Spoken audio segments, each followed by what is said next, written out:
पिता का आशीर्वाद। एक प्रेरक कहानी। गुजरात के खंभात के एक व्यापारी की यह सत्य घटना है।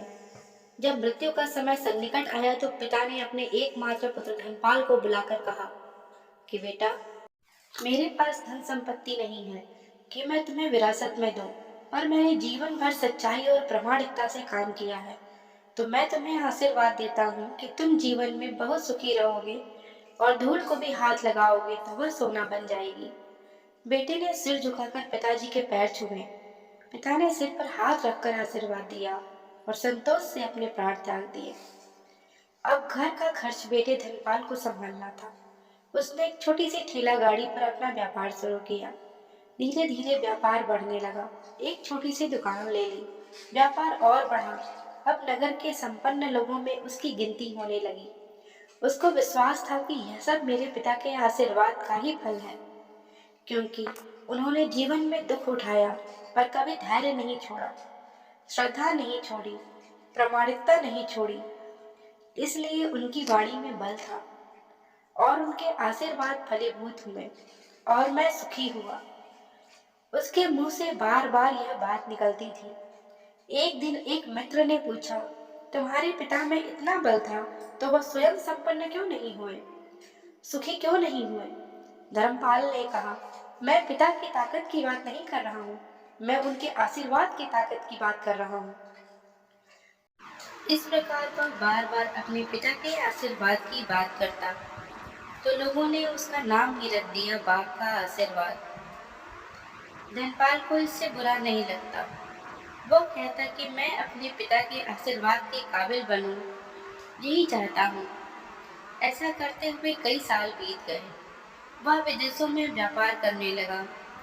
जहाँ भी व्यापार करता उससे बहुत लाभ होता।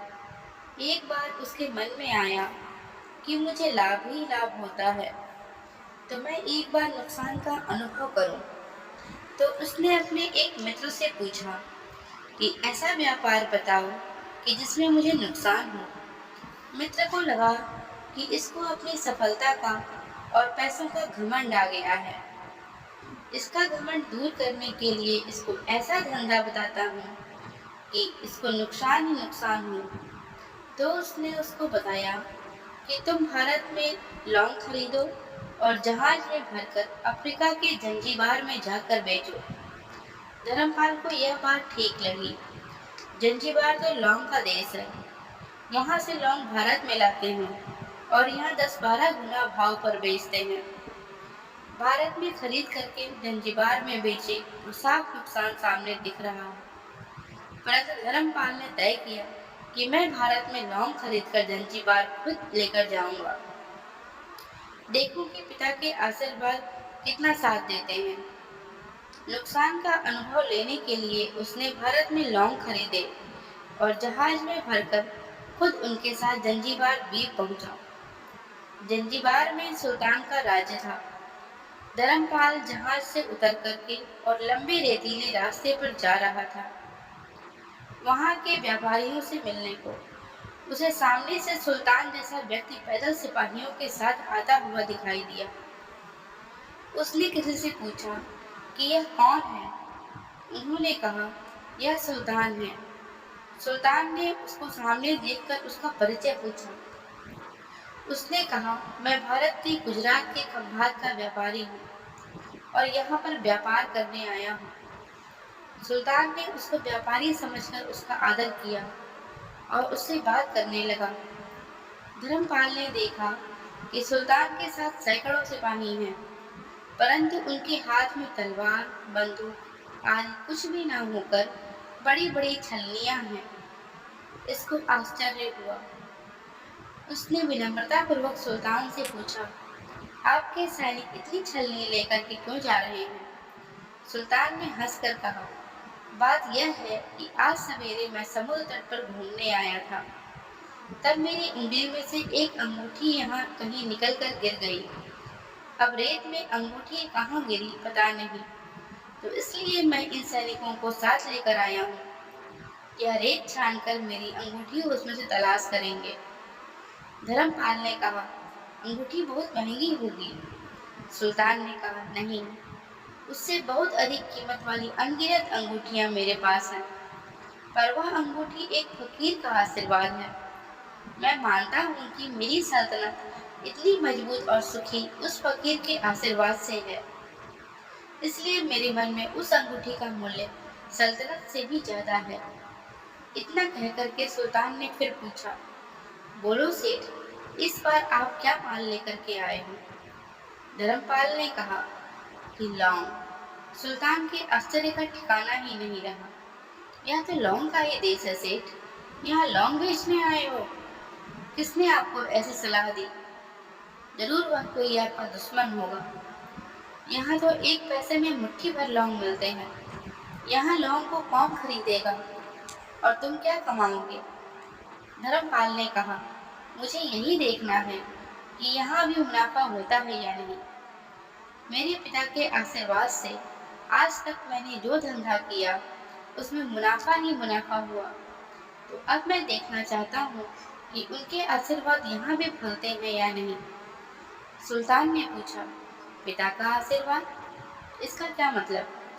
धर्मपाल ने कहा, मेरे पिता सारे जीवन ईमानदारी और प्रामाणिकता से काम करते रहे, परंतु धन नहीं कमाया। उन्होंने मरते समय मुझे भगवान का नाम लेकर मेरे सिर पर हाथ रखकर आशीर्वाद दिया था कि तेरे हाथ में धूल भी सोना बन जाएगी।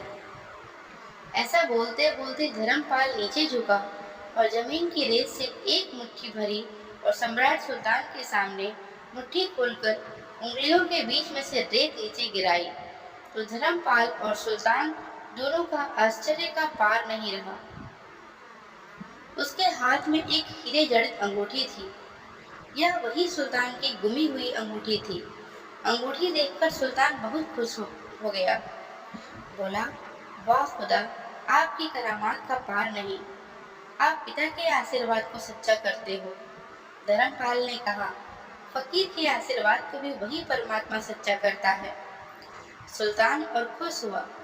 धर्मपाल को गले लगाया और कहा, मांग सेठ, आज तू जो मांगेगा मैं दूंगा।